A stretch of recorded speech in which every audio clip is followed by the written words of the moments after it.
sure when Mike Golic, our next guest, hears Tropicana, Atlantic City, Chickies and Pete's, it makes him feel very Philly-ish. We are down the shore getting ready for the divisional round. Mike Golic, by the way, you, of course, heard him years here on 97.3 ESPN during the Mike and Mike show, the Golic and Wingo. He's now got so many jobs I can't even write them all down. I've lost track after I was writing like 3 or 4. Westwood won. He's going to be on this Saturday, Rams and Buccaneers. You can hear that game on 97.3 ESPN. If you listen to the Stupidity podcast, you can hear him over there. He actually, I believe, Mike, correct me if I'm wrong, I believe you are Kate Scott's partner for college football on Saturdays during the season. Is that accurate? Oh, let me tell you, that was for Learfield. We did the college game of the week every Saturday night. And yes, Kate Scott was my partner. I never knew her before, this started. I knew she had done a lot with the Pac-12 and we worked together, and wow, she is fantastic. I mean, so much fun, so energetic. We had an absolute ball together, and I know she's doing the Sixers games now, and she is such a rising star in this industry. I'm so happy for her. And, man, we had a ball. We must have gained 10 pounds during the year with our Friday night dinners and our Saturday morning breakfasts, that's for sure. So, obviously, you got the college football. You're doing that. You're doing the stuff with Westwood 1. I said Stupidity. Is there anything else I missed for Mike Golic? Because we used to hear you every morning. You had the same routine. I know. And now it's all different.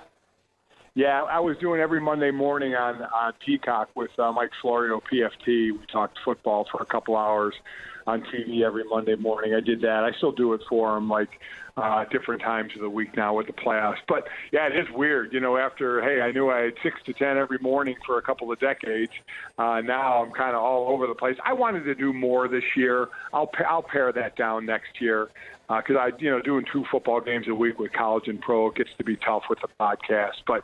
So I'll pare it down a little bit. But I just love doing games. And quite honestly, I'm pretty jealous. You said chicken and pizza. I'm starting to think about the crab fries, and I'm getting hungry again. That's where we are every Thursday. Mike Golic's with us today. Let's start with real quick before we look at the divisional games, Mike. Obviously, everybody's looking here at the Eagles and what happened to them in the game. Such a weird one last year. The coach gets fired. The quarterback is out. So it looks like it's going to be this huge rebuild. And then here they are. They're in the playoffs. And now where are they? Where is this team in your mind right now? Well, I mean, last year you had so many injuries that you dealt with. It was unbelievable. Now this year it was Jalen Hurts' team. And Jalen Hurts, I think, would still be my quarterback. But you have to understand, if he's going to be your quarterback, running has to be part of it. They're much better when it's a running team and when he's running, when he's a danger running, like a Lamar Jackson, like a Josh Allen does in Buffalo. They tried to get away from that a bit last year with Josh. You just have him throw more. He needs to be a running threat. Jalen needs to be the same thing, and then you incorporate the pass with it. So I think the Eagles showed, hey, if we can stay a little bit healthy here, that we have a pretty good team. Certainly you need to tinker with the lineup a bit where you're aging, where you need to get better. But I have to believe everybody, though, again, I've been around Philly fans, you need the Super Bowl. But to go where you did to get into the playoffs, that was a tough matchup, obviously, against Tampa Bay and Tom Brady. But I like the direction. I mean, is the general consensus there that they want Jalen Hurts as the quarterback going forward? I wouldn't say it's a general consensus. Like everything here, it's very polarizing, Mike. It's very split. You have that group.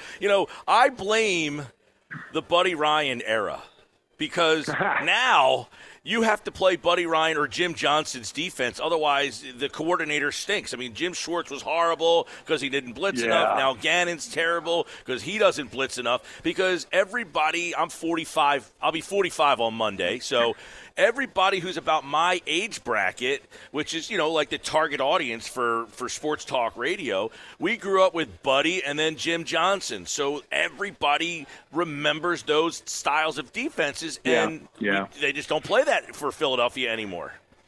Yeah, yes. Listen, I've always been a fan of an aggressive defense. Now, again, to have an aggressive defense, you have to be able to cover your back end. If you're going to be aggressive and get the ball out, you got to have some coverage in the back end. So you can't just say we're going to be aggressive if you don't have the talent to do it, up front and in the back end. But I've always been a fan of more aggressive than not. But you saw a team like the Raiders, who were basically the least blitzing team in the league, the most generic team, basically, with their cover three. They made it to the playoffs, and losing to Cincinnati last week. So I get what you're saying. People love the aggression. People love the hitting. We'll see where it goes. But, the Jalen Hurts thing, I guess I would say this, and this is what I always say to people say, oh, let's get someone else. Who? Name me who. That's who the conversation, Mike. That's the conversation I had yesterday. Is like, well, I'd rather have a pocket passer. I said, yeah, if I can get Joe Burrow. The problem is, how do I get him? I have to really. I got to be bad.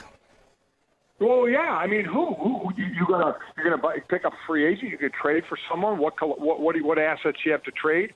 This draft isn't a high draft on quarterbacks. Plus, you're going to draft a quarterback and take a step back with a playoff team. So I guess that's where I go. Is it's kind of like when somebody doesn't make the Pro Bowl that you think should. Oh, he should be in the Pro Bowl. Okay, now take somebody out. So you don't want Jalen Hurts as your quarterback. Okay, that's cool, but who's your quarterback to take over next year? A playoff team. So remember, you have a playoff team, so you damn well better get a quarterback that keeps you going that way. So I guess that's how I would answer that question. Where are you going? Well, Mike, obviously, we talked about the style of defense that you played in as opposed to what the Eagles do. Now, on offense, you had – I don't know what the hell the style was of the offense when you played. It was just like, hey, Randall, run around, make something happen. Now, they're running the ball. Pretty much that's what they are. Can you win in today's NFL with that style as a run first? And then when you face that team that says, we're not going to let you run, you don't have another answer. So if you're a run-first team – can you win? Very difficult, but you saw a team like Tennessee get one step away from the Super Bowl, and they're a run-first team. Right now, again, they have A.J. Brown when they need to pass. They picked up Julio Jones, who was a little picked up this year. They lose Derrick Henry, and they're 6-2. They kept running the ball after that, and they were 6-3 without Derrick Henry. So they were able to do it, and they got close. But to your point, it is difficult because who is the cream of the crop right now in the AFC for the last couple of years? It's been Kansas City. They're a little shaky early this year, but they're kind of back to where they are now. So you need to score basically 30 points. Unless your defense is going to slow them down to make it, a palatable game to what your offense is used to putting up, you got to score high 20s or in the 30s, to get out of the AFC. In the NFC, look at Dallas was leading the way in yards and in points. Tampa Bay's right behind them in yards and in points. So you got to be able to score like that, or you damn well better be able to stop it. And that's the problem. So it's a more difficult road to be a running team if you don't have, some sort of explosive passing game as well. So while I still think it's possible, I think the road is a little more treacherous. Mike Golic's with us. A little look at the Eagles. They got 3 picks, by the way. It's going to be interesting because I don't know if you know this. Howie Roseman's not the most popular guy in town, but he will be making. He will be. Now I'm no Roseman hater. I'm hated because I don't hate Roseman. So there's that weird dynamic. Has he had misses? Absolutely, like most. Yeah. But he's very shrewd at what he does, and look. This team has been uberly competitive for a very long time.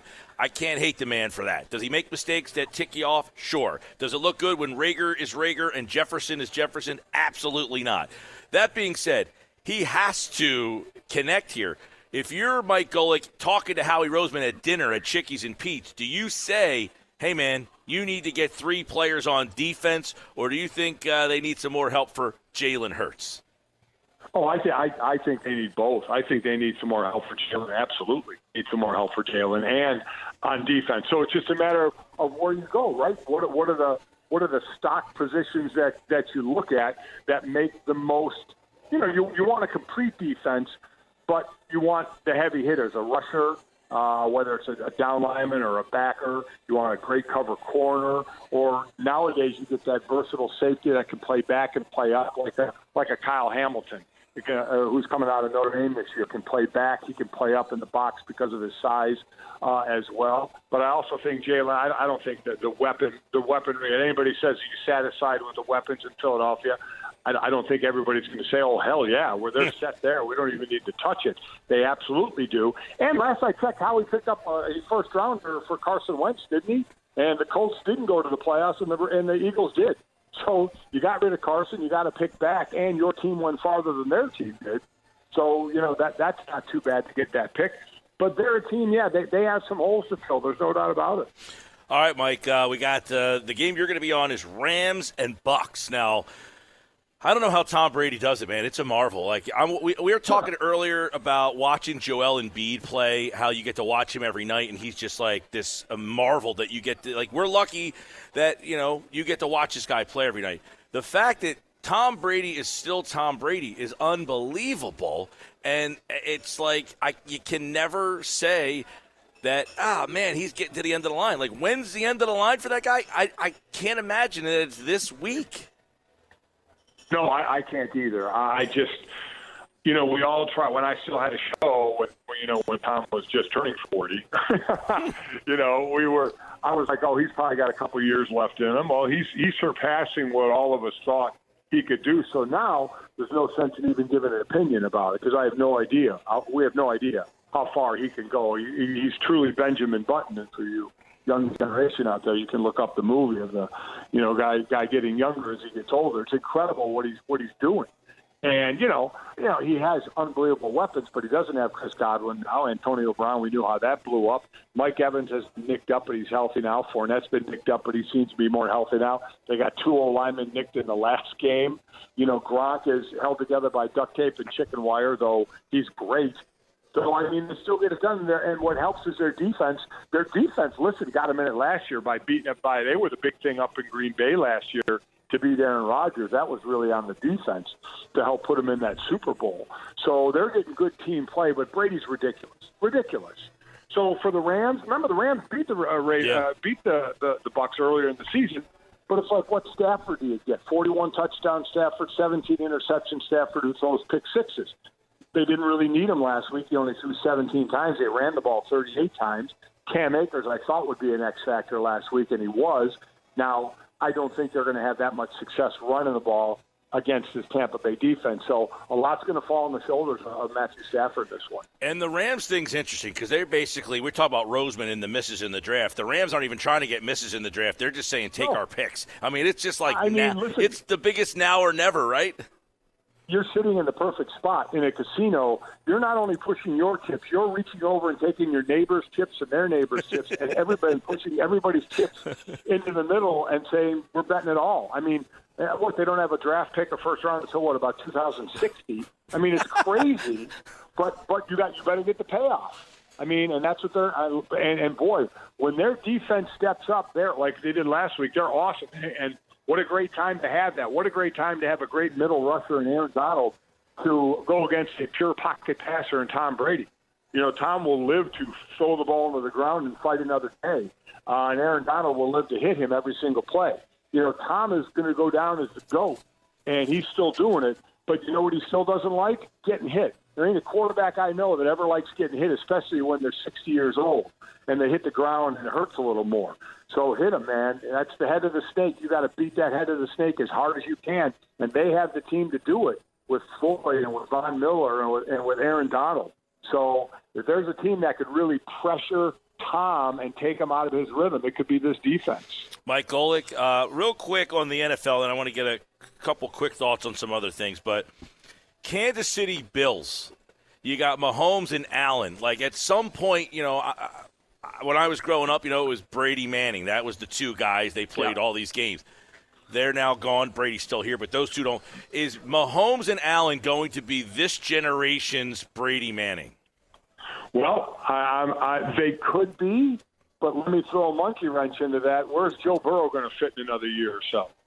I mean, understand, and I'll quickly aside, then I'll get back to them, the Cincinnati Bengals are the first team in NFL history to have a 4,000-yard passer, a 1,000-yard rusher, and 2 1,000-yard receivers, all under 25 years old.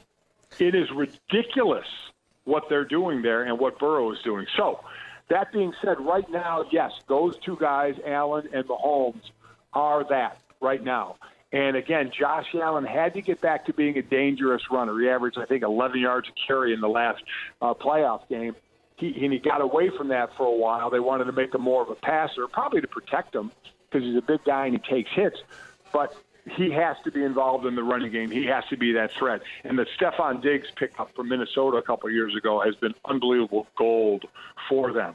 But these are two teams that are living off their quarterbacks. I think the difference could be, I think the Bills' defense is a little more consistent to me than the Kansas City defense, and that could be the biggest difference in this game. The Burrow thing, by the way, a wild card weekend, my biggest takeaway from the whole weekend was, I can't believe I'm saying this, the Bengals are going to be good for a long time. Listen, I called that game. I was there. I was in that atmosphere. As I said on the air, I have a brother-in-law sitting in this stadium amongst the 68,000 who has lived the misery of the 30-plus years since they, had that playoff win. And, I mean, that city partied like it was 1999 after that game. Zach Taylor goes into a local bar and brings a game ball in there. I mean, they were eating it up. The atmosphere was incredible, and you're right. This is not only a really good team, they're a really young team that doesn't give a damn about the past of the Cincinnati Bengals. This is a new group that wants to start a new era and new legacy in Cincinnati. All right, Mike Golic will call for Westwood 1, that game on the Bucs and the Rams. That's one of the marquee. There are 4. They're all really good. I think that one with Brady against this Rams team, you might get the best one of the weekend. I know for years you get to talk about everything, and you probably miss it sometimes, so I want to throw real quick because of what's going on here. If you are still doing morning radio and this Ben Simmons thing is happening, where do you stand with what's happening with Ben Simmons and this Sixers team? I mean, listen, I would imagine the fans, all I would be probably doing is echoing what the fans are saying there. I mean, there's something about, from a fan looking, and that's the one thing I always appreciated about Eagle fans is, you know what, give a damn, okay? Get out there. If you lose, hey, okay, we may boo you, but, man, if you're out there giving it your effort and your all, we dig that blue-collar, lunch pail type of a mentality, which is a 180, it seems, from Ben Simmons, right? I mean, I think I would be right with the fans in just saying, what the hell? But where I would stop is I would say, okay, so you can have your feeling about it, a personal feeling about it, a professional feeling about it, but in the end, this has to be, however it ends, it has to be a business decision for the 76ers that's going to benefit them, right? Yeah. I mean, you can be pissed about stuff, you can be petty about stuff, you can really dislike someone and say, I'm going to do this to you to screw you. But in the end, you have to take that step back and you have to say, okay, this is a business, we have a team to run, and we have to do what's in the best interest of the team. Daryl Morey, we'll see. February 10th, the NBA trade deadline.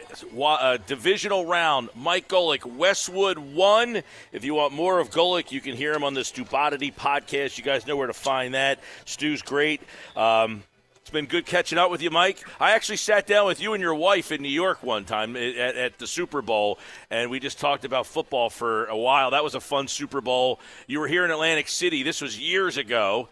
And we caught up then a few times around, but it's good to hear you, man. And, we get to hear you from time to time. I see you with Florio on Peacock. Florio's a West Virginia guy. That's where I went, so I give him a little love. But it's good to catch up with you. Oh. Yeah, I love going down to AC. I was down there for Jaws' golf tournament. A little. That's one thing I've been able to do, not doing the show every day, is go to some more of these golf tournaments. And always good to get to AC, even though I made my donation down there at the blackjack table. Mike Golic, everybody. All right, Mike, thanks a bunch, pal. All right, see you, Mike. There's Mike Golic here on the Sports Bash Live 97.3 ESPN.